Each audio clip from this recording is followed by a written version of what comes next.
seguramente bueno por eso. No, bueno, yo sí soy biólogo, trabajé varios años con Alejandro compartiendo la cátedra, como ayudante de él, y desde hace unos 18 años trabajo dirigiendo una reserva natural.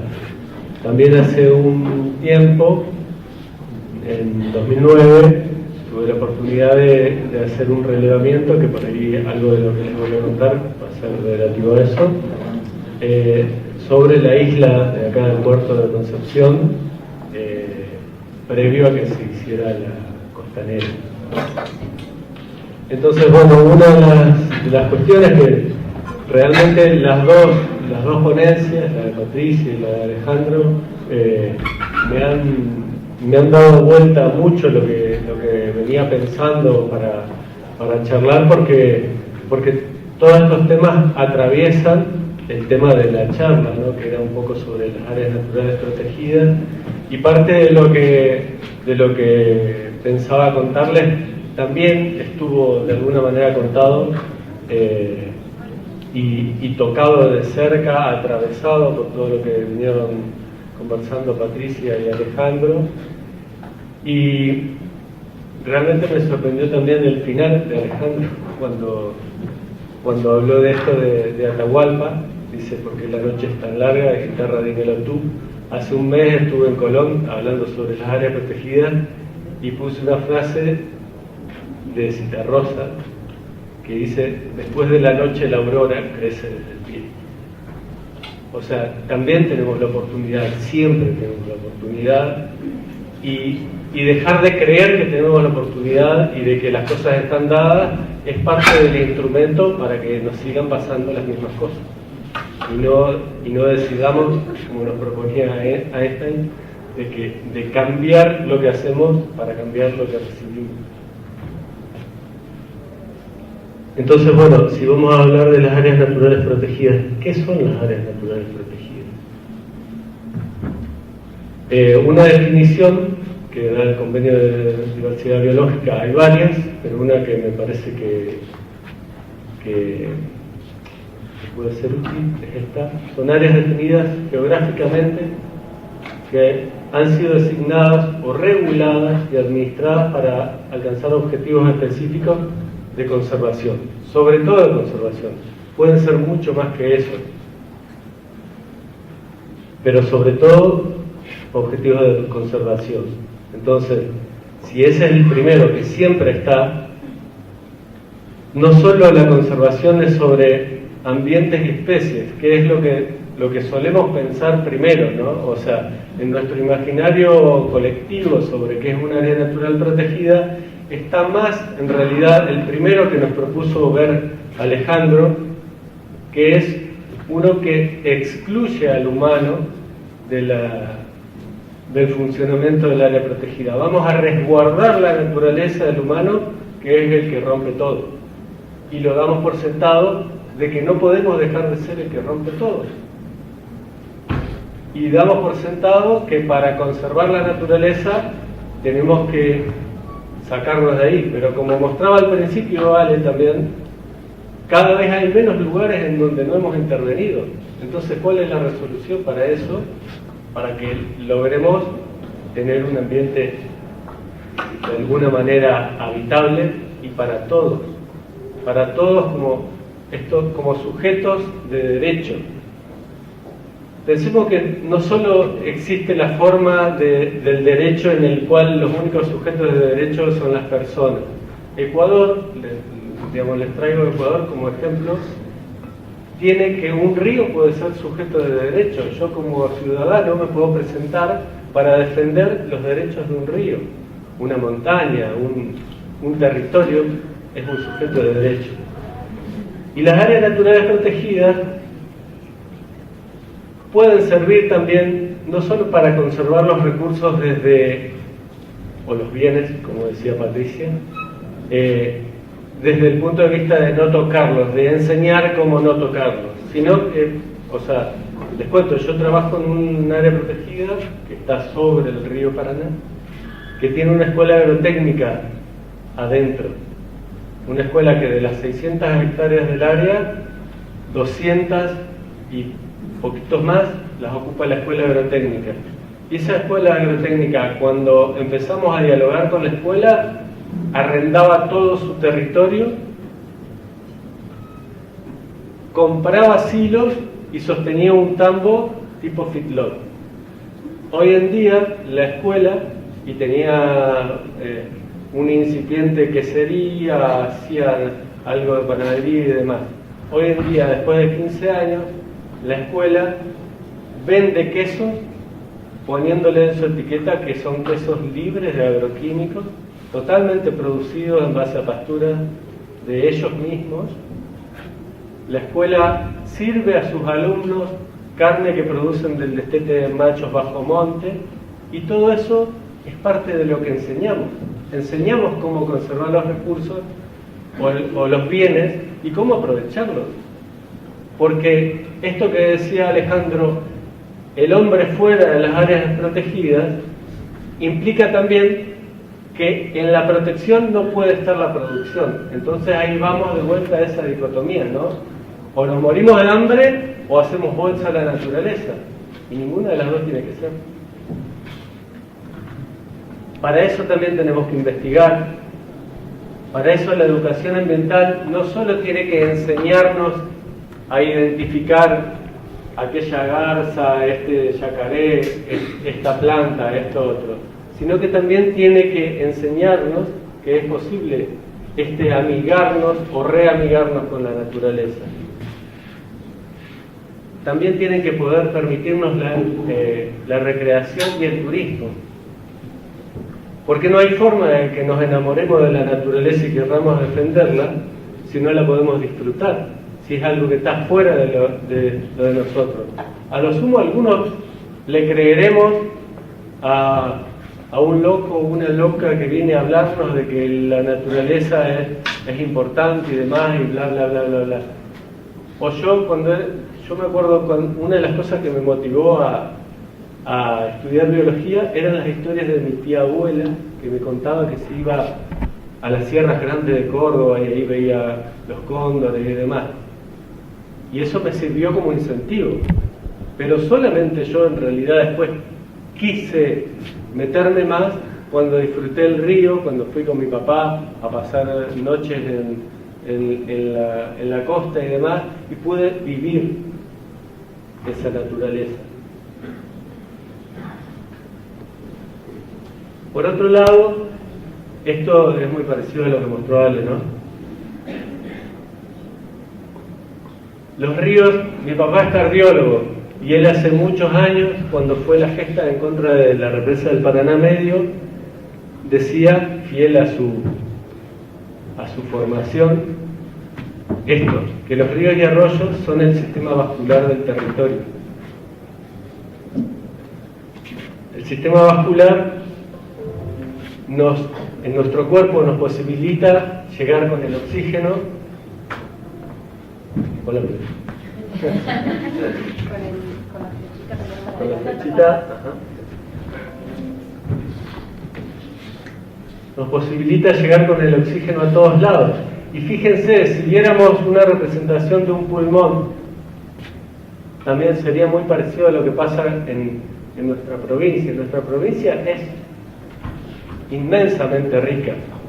Y nuestro entorno, todo nuestro territorio, esto que hablaba hoy Patricia y después Alejandro sobre las cuencas son todos los lugares desde donde viene el agua confluyendo hacia un lugar común, hacia un cuerpo de agua.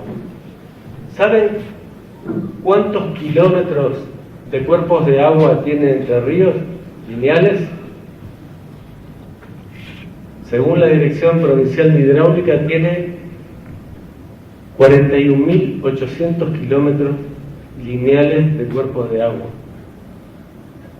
Son 3,3 veces la vuelta a la Tierra de cuerpos de agua lineales. Y eso es lo que conecta todo el territorio. No solo son, digamos, ¿por qué digo son el sistema vascular? Porque son, junto con las rutas tal vez, los componentes del territorio que permiten conexión. ¿Y qué pasa si nosotros... ¿Qué pasa si nosotros cortamos esta conexión? Si nosotros cortamos la conexión del sistema del corredor del río Uruguay, ¿afectamos, pongámosle, al entorno de Concepción? ¿O estamos afectando a todo el corredor? Estamos afectando a todo el corredor. ¿Y qué pasa si además a eso le agregamos que en el contexto, o sea, no el cortoplacista en el que solemos estar pensando, sino en el contexto de centenares de años, con lo que venimos produciendo de los procesos del cambio climático global y demás, le agregamos que es muy probable que haya más sequías, es muy probable que haya más inundaciones, es muy probable que haya otros factores que afecten a la naturaleza de la cual nos servimos. Como bien decía Alejandro, las ciudades son como tumores, pero también son como lugares en donde nos desconectamos de la realidad de lo que nos facilita vivir. Nos desconectamos de dónde viene mi alimento, de dónde viene esto que tengo puesto, de dónde viene el aire que estoy respirando y demás, y creemos que está dado, digamos, y que siempre va a llegar. Pero cuando nos pasó que cortaron las rutas y empezamos a tener desabastecimiento, nos dimos cuenta de que eso era una falacia. Entonces, desde mi punto de vista, volviendo a lo que tiene que ver con para lo que me pagan a mí, que para manejar una reserva, tienen que ser lugares desde donde trabajamos expandiendo estas ideas de reconectar las sociedades con su entorno natural y permitirles que podamos pensar que es posible que convivamos con áreas netamente productivas. También es posible que convivamos con áreas netamente de conservación, y es muy deseable que la mayor parte del territorio sea de conservación y producción, respetuosa en ambos sentidos. Acá tenemos un poquito más de cerca, visto el corredor. A ver, lo voy a sacar un poquito. Y si hubiéramos visto si tuviéramos imágenes satelitales de hace 100 años atrás, el corredor estaría mucho mejor conservado. Y si tuviéramos de 100 años más adelante, ¿cuál va a ser el escenario? Ahí es donde el escenario lo definimos nosotros. Ustedes tienen... No me acuerdo cuál era la que seguía. Ustedes tienen dentro de la ciudad un área de protección ya declarada, que es la isla del puerto, ¿no? En ese lugar a mí me tocó trabajar haciendo el plan de manejo. ¿Qué es el plan de manejo? Un documento que define algunas cosas como los objetivos de conservación o los objetivos del área, la categoría de protección, o sea, las reservas o las áreas protegidas no son todas iguales. Algunas son mucho más estrictas, otras son bastante más permisivas. Esta es una reserva provincial, ¿no? O sea, de dependencia provincial, en donde para organizarlo, los planes de manejo lo que nos facilitan es proveernos una zonificación, que puede ser, digamos, la zonificación que tiene naturalmente el lugar y después la zonificación que propongo para que funcione, proveerle un organigrama funcional, pensar cómo la voy a mantener, pensar cómo va a ser su relación con la comunidad, si voy a tener, de acuerdo también a esto, a su categoría de protección, si voy a tener áreas de recreación, cómo voy a fomentar la investigación, ¿Cómo voy a manejar la comunicación? ¿Qué presupuesto voy a tener? ¿Cómo voy a trabajar con la educación ambiental? Y para eso, nosotros lo primero que hicimos fue lo voy a hacer más o menos rápido a esto porque es nada más para que conozcan lo que ya tienen, digamos. Hicimos un mapeo previo en base a imágenes satelitales. De ahí el amigo que gracias a ustedes, digamos, tuve también una satisfacción muy grande, que fue poder contratar a gente para que hiciera esto de la mejor manera posible.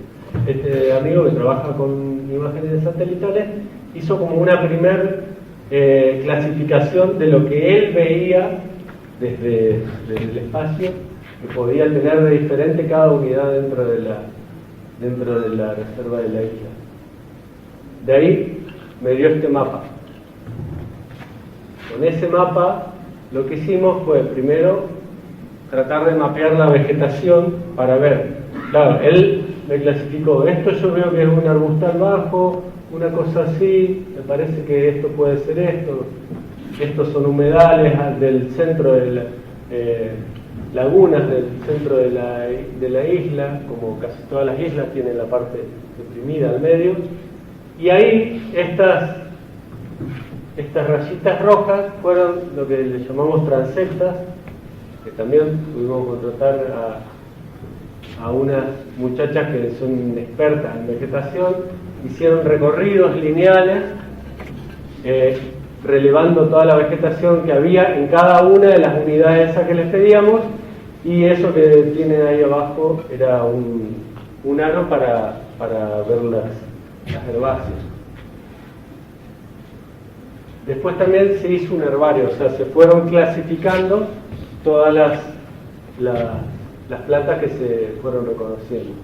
En cuanto a las aves, ahí hay una monterita como la que mostró hoy Ale. En cuanto a las aves, se relevó por agua y también en cada una de esas unidades, se ven medio mal ahí, había puntitos de muestreo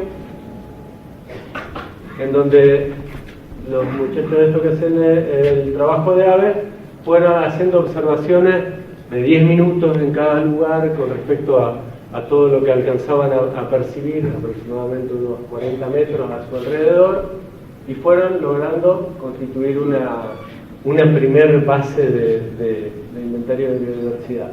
Y después entrevistamos, les preguntamos, vimos qué huellas se veían en los recorridos, triangulamos de lo que nos decía, no me acuerdo el nombre de este pescador que vivía ahí en la isla. Si nos decía, no, todas las casas son de paja acá, no, y las volvemos a construir todos los años, y después lo encontraba con esa casa de material. Entonces fuimos haciendo entrevistas y observaciones para tener otros resultados. De esos resultados encontramos 104 especies de plantas de 55 familias de árboles, arbustos y hierbas. Se encontró una especie nueva de arbusto para la provincia, se llama Picramnia celuviana, y le dicen tarirí, y es una especie. Me acordé de esto cuando Ale hablaba sobre los ríos y la conexión de distintos linajes ambientales, porque es una especie de linaje chaqueño. Entonces es raro que haya llegado hasta este lado, pero es una especie nueva para la provincia dentro de la isla que tiene frente a la ciudad. 86 especies de aves, correspondientes a 33 familias. Esto tal vez puede parecer en realidad poco si yo digo es una lista completa de la isla, pero esto fue una lista hecha en 5 días. En 5 días, 86 especies de aves de las 350 que hay en toda la provincia, para las 225 hectáreas que tiene la isla. Es en realidad una diversidad muy importante. También dentro de esas especies de aves hay una población de paga de monte dentro de una ciudad, o sea, una especie que normalmente hay lugares en donde se la empieza a cazar un poco y desaparece, pero ¿cómo se sigue manteniendo esa diversidad? Mi única explicación es gracias al corredor. Porque cuando se inunda, cuando no tiene abundancia de alimento y eso, las pavas de monte se cruzarán hacia el arroyo de la China o hacia el del Molino y usarán parte de ese humedal, aunque no querramos reconocer que es un humedal, por lo que me contaban, es un humedal, está muy claro, es el delta del arroyo del Molino, ¿no?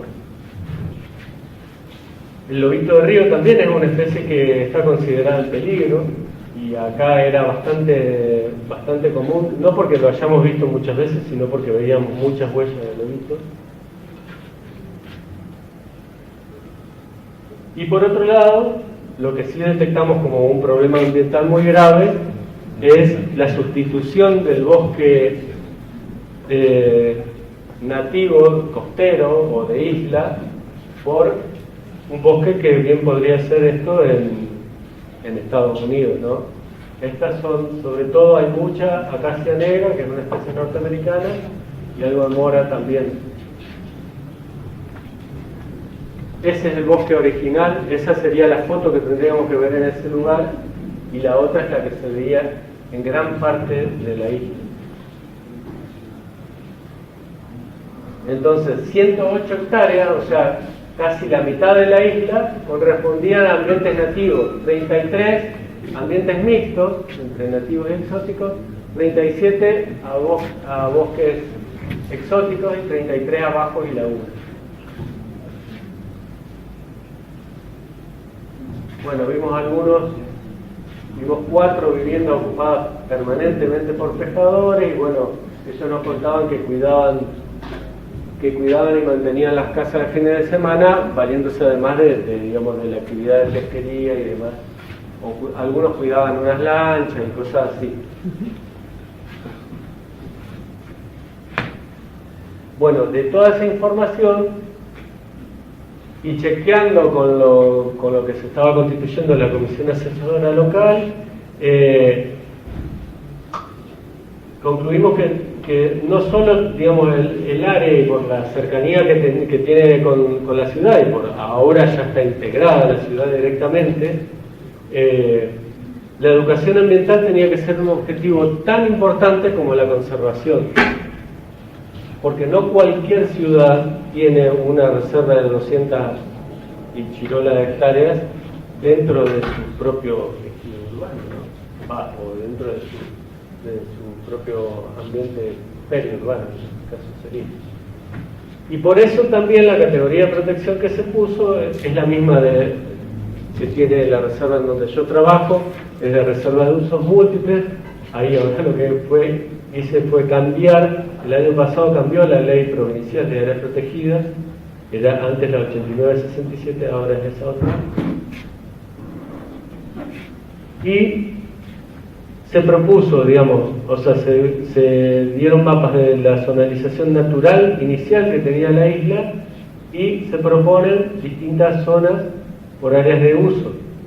Una zona de la costanera y del uso intensivo, una intangible, una de recuperación y usos especiales, y una de senderos y usos educativos.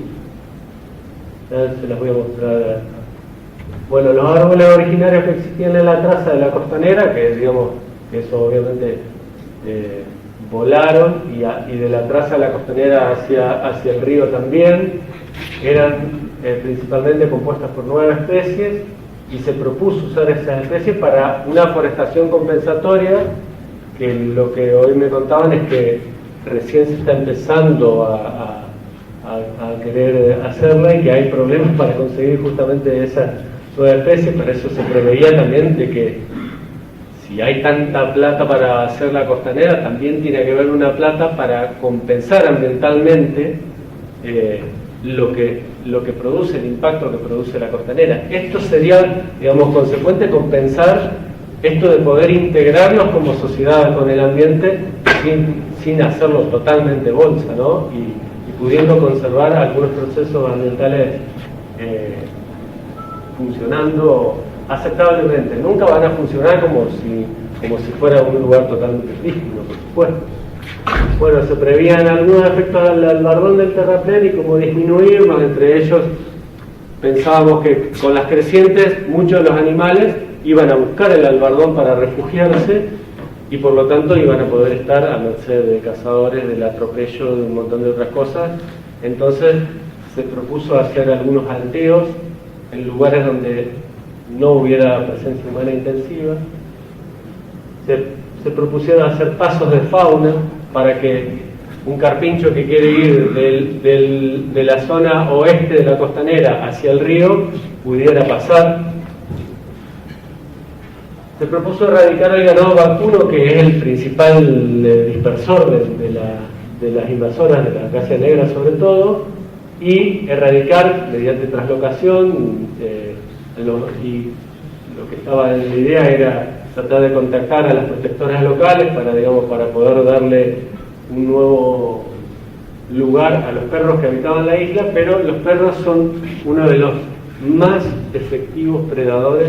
Esto es, nosotros en distintos años de muestreos de mamíferos en la reserva donde trabajo lo hemos comprobado montones de veces. Predan guasunchos, carpinchos, mulitas, son muy fáciles de agarrar por los perros, que cuando se juntan más de dos recuperan su instinto de lobos, de ex lobos, y pueden, bueno, sin ir más lejos, hace 2 meses a mi mujer casi la achura entre 5 perros, la salvó el perro que iba con ella, que fue al veterinario en escala, ¿no? Y ya, o sea, para que vean que no estaba preparado, digamos, ya en el 2009 decíamos, el corredor fluvial de biodiversidad del río es clave para el funcionamiento, para la perdurabilidad de la reserva, de la riqueza del área. Y por lo tanto hay que accionar desde el área como una difusora de nuevas áreas de conservación que no necesariamente son estrictas. Un área de conservación la hace un propietario de un campo que decide no deforestar y seguir con su ganadería, y que lo vino haciendo desde su abuelo y su bisabuelo tal vez, ¿no? O sea, si hoy en día tenemos ese campo, como puede ser por ejemplo la reserva del Potrero en Gualeguaychú, que tiene un estado ambiental digamos más que aceptable, es porque de alguna manera, de forma intuitiva, porque no teníamos capacidad de manipular tanto el ambiente, o que conservamos ese lugar. ¿Y por qué no podemos seguir produciendo de esa manera? ¿Y por qué no podemos mostrarlo y decir seguimos produciendo de esta manera? Y además el que elige producir rompiendo tendría que pagarlo, porque él elige producir rompiendo.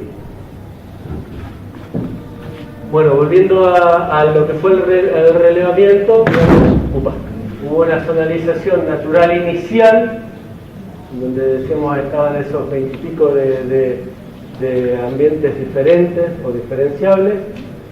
Se propuso en base a eso, y en base a que ya estaba la traza prefijada en la costanera, que sería el rojo, se propuso que esto es una zona de recuperación y de usos especiales.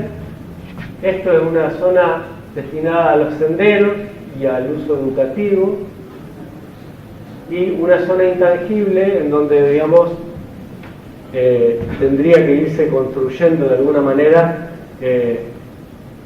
medidas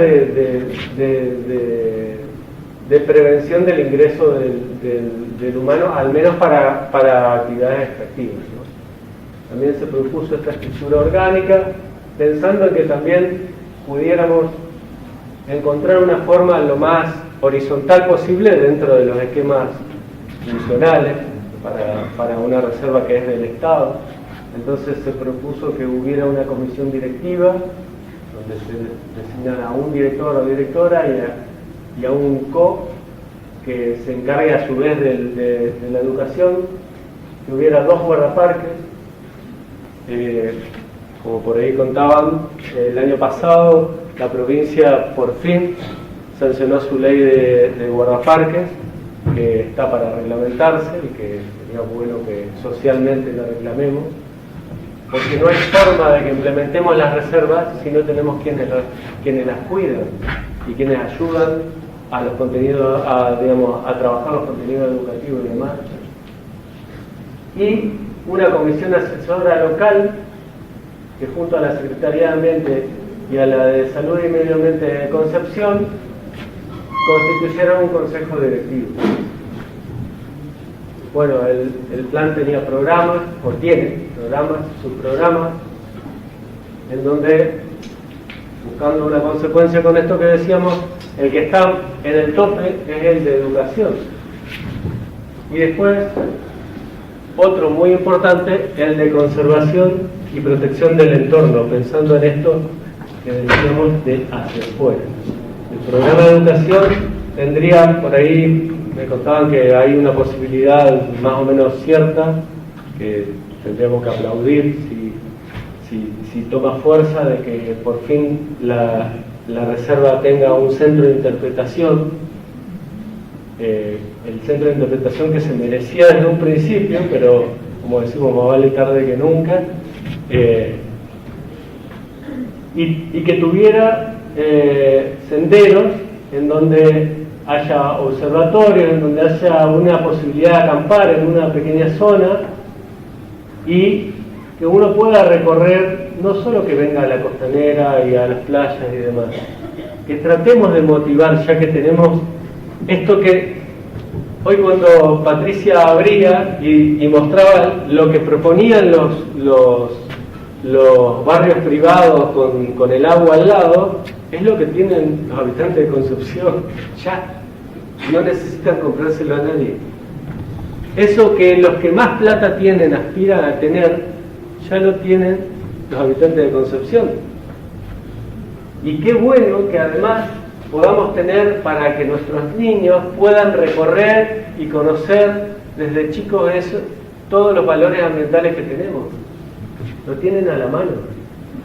No cualquier ciudad puede vanagloriarse de eso. Buenos Aires habla muchísimo de su reserva costanera sur, que está hecha sobre rellenos de demoliciones, y ahí van a ver aves y van a recrearse y demás. Acá tenemos algo totalmente privilegiado.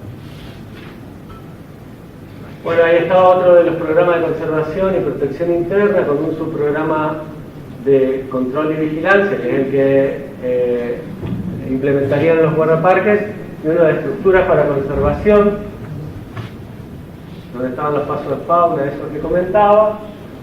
Después otro, fíjense, nada más lo pongo para que vean que la invasión de las exóticas está sobre todo vinculada también a donde más presencia humana había.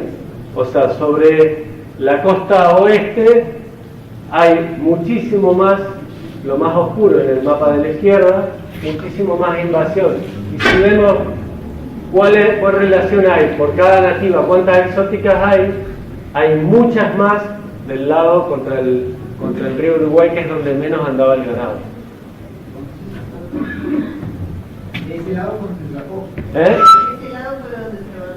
Y de ese lado, lamentablemente, acá es donde se topó.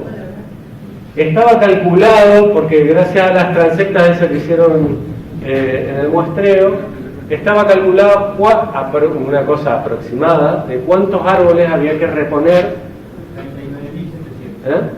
Bueno, ¿cuántos habremos plantado?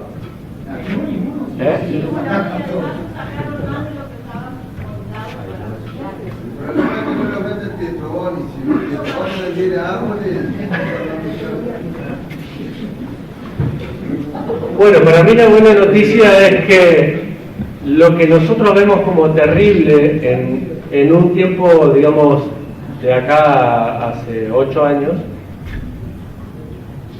para la naturaleza es un tiempo muy, muy corto. La naturaleza puede recuperarse en un tiempo que nosotros consideramos muy largo, pero tenemos que abrirle el camino y el espacio y favorecerla para que puedan emprenderse de vuelta esos procesos. Siempre, como buena madre, va a esperar a que volvamos a recapacitar y a caminar por donde tenemos que caminar para estar bien, como toda madre. El problema es que nosotros nos empeñamos en ir para el otro lado, pero siempre podemos, y podemos enseñarle, y por eso me parece tan importante lo del centro de interpretación y demás. Podemos enseñarle a nuestros hijos y podemos caminar lo que nosotros podamos dentro del esquema que nuestro nivel actual de conciencia nos permita, ¿no?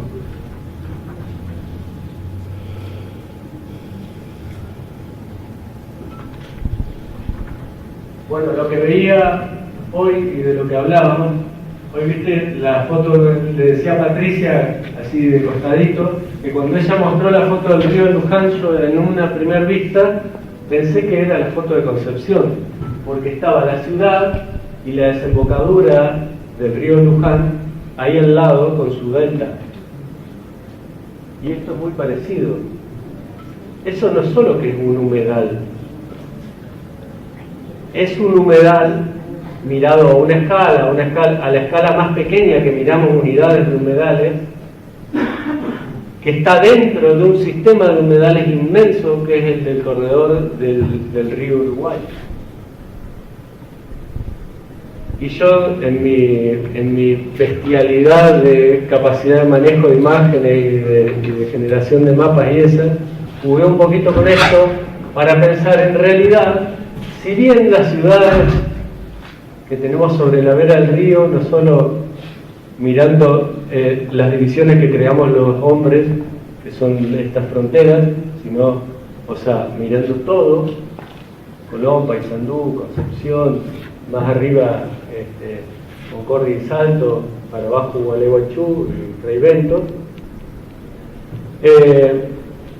Si bien las ciudades generan interrupciones en ese corredor, generalmente en el otro lado tenemos la opción para poder seguirlo continuando.